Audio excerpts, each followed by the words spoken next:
Our next speaker, Reverend Kurt Rai, is presently the Kyokucho, or the head of the Ministers Association for the Northern California District. He has served at the Fresno Temple, the Ekoji Temple on the East Coast, and is presently serving at the Placer Buddhist Church.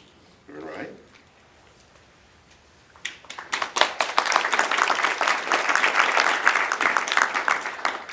Could everyone please join me in Gasho?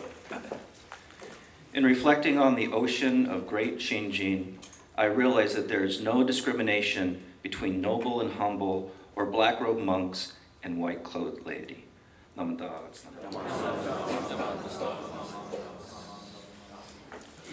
So thank you very much for inviting me today. I have two admissions before I start. First of all, I'm going to be talking about my path on discovering Buddhism, specifically Jodo Shinshu Buddhism. And when I started 30 years ago, being a European American was kind of a special thing.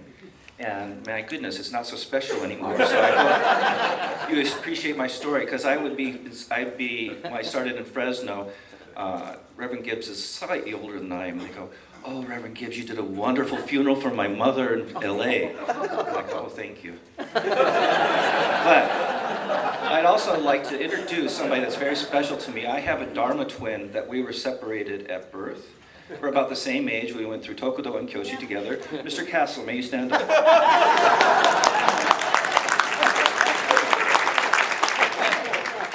So all I ask, if I give a good Dharma talk, Reverend Rai gave a great Dharma talk. If it's Mama, it's Mr. Castle.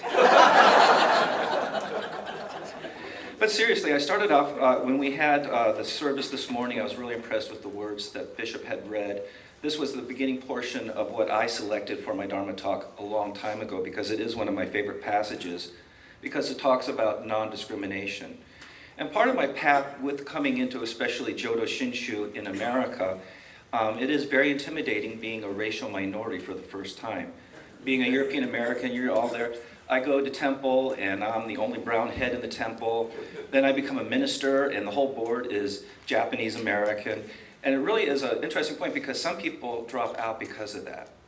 And for part of my journey is I had to realize personally what was the Dharma, what was my American culture, and just try to figure that out. For those that are expecting a great, brilliant answer, I haven't figured it out yet. As my congregation or Sangha knows, I love to say that Jodo Shinshu is a path. And how I felt at the Seattle Betsuin in 1990, how I felt at Ekoji in 2010, and how I feel now is very different, because our appreciation and depth of the Dharma, not just intellectual, but how we relate to it, improves. I would like to talk a little bit about my background, because looking back at my life, Jodo Shinshu was infused in my life the entire time. My mother was from Seattle, Washington, and as many of you know, Seattle has a huge Japanese American population. And so my mom was living in a small town called Ording. If anybody's known Ording, you know there's 1,000 people. And so she went to school, in every grade there was 2 or 3 Japanese American students with her. My mom was Betty May, there was Betty Sako, there was 3 Bettys, and 2 of them were Japanese American. So to my mom growing up, being with Japanese friends was not a big deal. And then World War II broke out. And my mother would still get very emotional talking about it, because she said, we're living in a small valley. The Puyallup Valley at that time was very agricultural.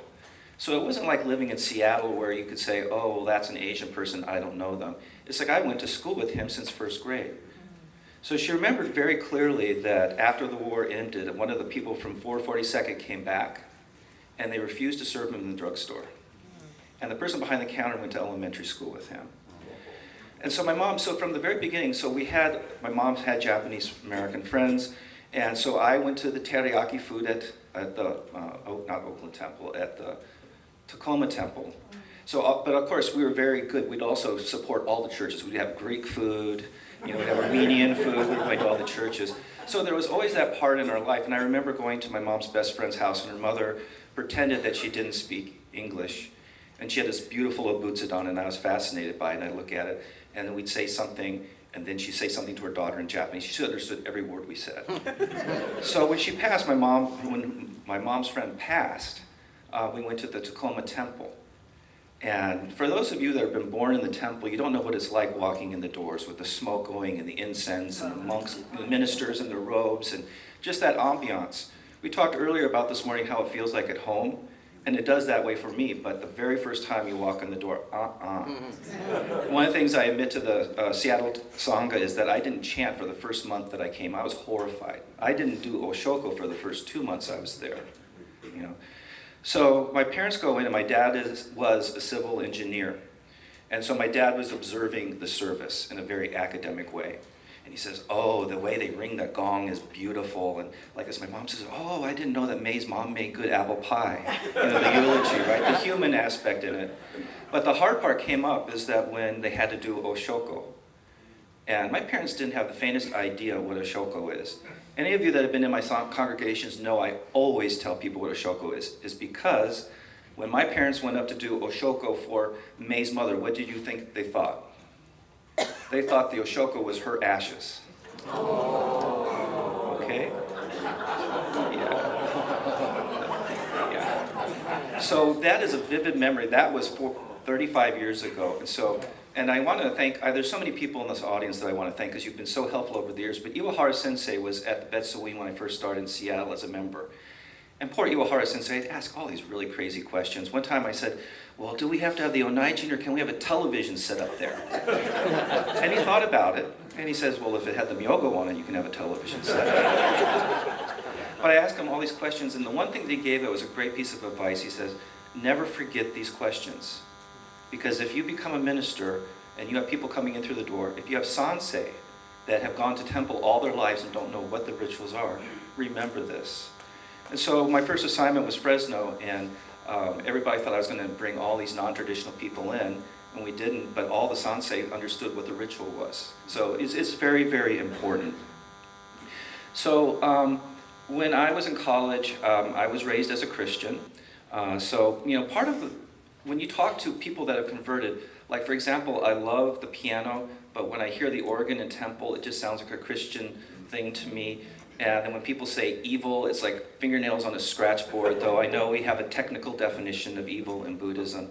So it's those types of things, and when I talk to people coming into the temple, especially students, you try to put words into their language. I remember one time we had a high school class come to the Fresno Betsuin, and we had a bunch of stray cats that we took care of. Probably not a good idea, outside where the bone show was. And these kids looked at me and they go, what do you do with those cats? My first inclination was to say, we do sacrifices at dawn. but I knew better not to do that. So during my 20s, I had the great opportunity of living in Japan for almost 5 years. I can't imagine, 25 years old, $2,000, probably about 10 words of Japanese.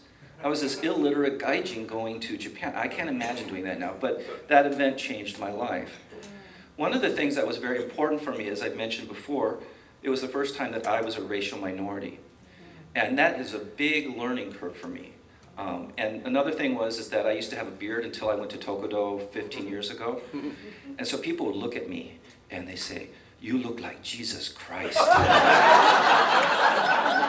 So I guess a white guy with a beard is Jesus Christ, right? But I started going to the temples, and I started getting interested in the philosophy behind it.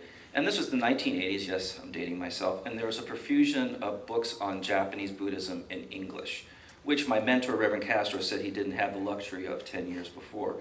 So I could go to a temple and I'd say, oh, this is a Tendai temple. So I could go to my favorite English bookstore, pay a fortune, and get a book on Tendai. So as many of you know, Tendai was the school that our founder, Shinran Shonin, was a monk of when he decided to take the Pure Land path. So I was studying Tendai in Japan and teaching English.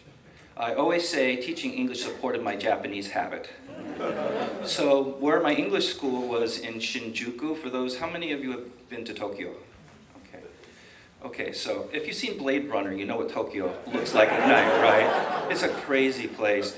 You know, I never understood because I get off the train in Shinjuku Station and they had Fred Flintstone, 3 stories tall, selling health insurance. Fred Flintstone and health insurance. But my English school was in the middle of all of this. And that's the party district of Tokyo. So I'd be going by and they say, oh, please come have a drink. Oh, we got this, especially when I got off work at night.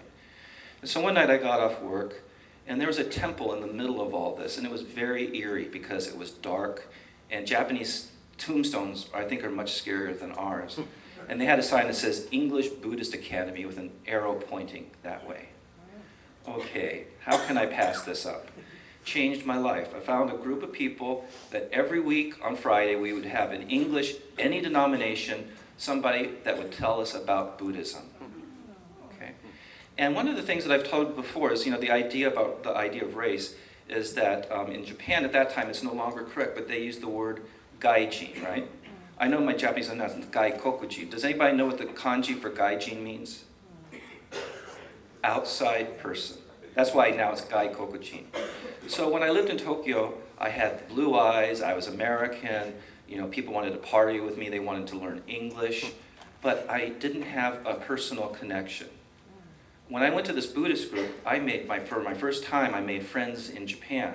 Because what we do is we go to the kisa-tens or the coffee shops, and we wouldn't be talking about movie stars or a baseball game, we'd be talking about the Dharma. And so that really resonated with me. So I had that opportunity for 3 years when I was in Japan. So I actually broke my work week in half so I could have that day off to go to class. So then, unfortunately, my father became ill. I came home to visit, and I came home to visit my parents, and my dad was going into major surgery the day after I left. Don't do that to your kids, please. And I thought, okay, my work visa's up. I'm learning wisdom and compassion. I cannot leave my father alone and my mother alone. So I moved back to Seattle. I moved back into the same apartment building. I moved back. I got the job at the same mental health center that I worked at. And so I went back, but it was 5 years. I had lived in a different country. I'd been exposed to the Buddhist teachings. And everybody was talking to Kurt from 1985. I wasn't Kurt from 1985. And so people were talking about things, and I'm like, oh. And there was something that was really missing in my life. And I spent a fortune reading all my Japanese Buddhist books over, of course, and so I would do my reading, but there was something missing. Lo and behold, one of my friends whose mother was Japanese had an Ikebana exhibit at the Seattle Betsuin. So I walk in, this is so funny because here I'm American, right? And I walk into the temple and I'm like, it's a Buddhist temple and they're speaking English. All of the Japanese Americans don't realize how wonderful that is. I'd be sitting there trying to decipher what they're saying in Japanese in Japan. Here it was in English, and people were American, and the relationships were American. And so, like I said, I did not do any of the ritual for the first month because I was terrified. But then there was Reverend Castro up there, who many of you know and is a mentor of many of us that are in this room. And I started going to the temple. And this is the talk about the path of life in my life in Shin Buddhism, is that I started going from this intellectual of Tendai, and what does this fire ritual mean, and what's this mutra mean, and what's the symbolism of that, to going to the temple, hearing and forgetting the Dharma, message every week, what did he talk about last week? And then I realized that I was part of a Sangha. And it was very warming because after I was at the Seattle Betsuin for maybe 10, 15 years before I went into the ministry. And some of my Nisei friends passed away. And so I go to their funerals, and it was very, very touching because they were part of my Dharma family. And I was at the Betsuin when my mother passed. My mother was not Buddhist, and the compassion that came out of that. So for me, it's like the idea of the Japanese word kokoro, the idea that it's heart and mind. It's not just intellectual, it's just not completely emotional like hallelujah. I can't do that either. If I was Christian, I'd probably be Catholic. So it's a combination of this balance. And I'd like to thank all of the congregations that I've worked with. When I went to Fresno and Central Cal, I was scared, I was green, I was shaking, and I was sweating. I didn't know what I was doing. And I remember there was one service, and I'll do this very short. It was 115 degrees outside, okay? This is at the old temple downtown Fresno, top floor. Central air conditioning could not keep it below 95. I'm from Seattle, right? So I'm sitting there, and the person that passed away was only 55, and he was completely full, very valuable member. So I was like, I've got to do this right, I can't mess this up. So I go there and I'm holding my sutra book like this, and all of a sudden I had heat stroke. Just the perspiration going down like this. My sutra book was going like this. And so I literally walk out into the Aonai-ji kind of like this, and I sit down, and read the Hyobyakumon, and I think I said the three treasures because I don't know what I was saying because I was just sweating. I had heat stroke. And so I'm doing this, and all of a sudden the widow, who's 50 years old, she stands up and says, "Sensei, are you okay?" She says, so her son, the family's mourning, sons are older teenagers. She says, "Get Reverend Rice something to drink. Here, you sit down." This is true. Sit down in the front row. "You're from Seattle, you gotta take it easy. It opened a whole world for me, understanding being part of the Sangha and being part of that. So I would like to thank all of the congregations, including Seattle, that I've been part of, because it is part of a life lesson. And I don't know where it's going to end, but it's a wonderful journey. So if you can please I'll conclude with the words that I started with, and they are beautiful words, so please listen. In reflecting on the ocean of great Shinjin, I realize that there is no discrimination between noble and humble, or black-robed monks and white-clothed laity. No differentiation between man and woman, old and young. It is simply Shinjin that is inconceivable, inexplainable, and indescribable. Namaste.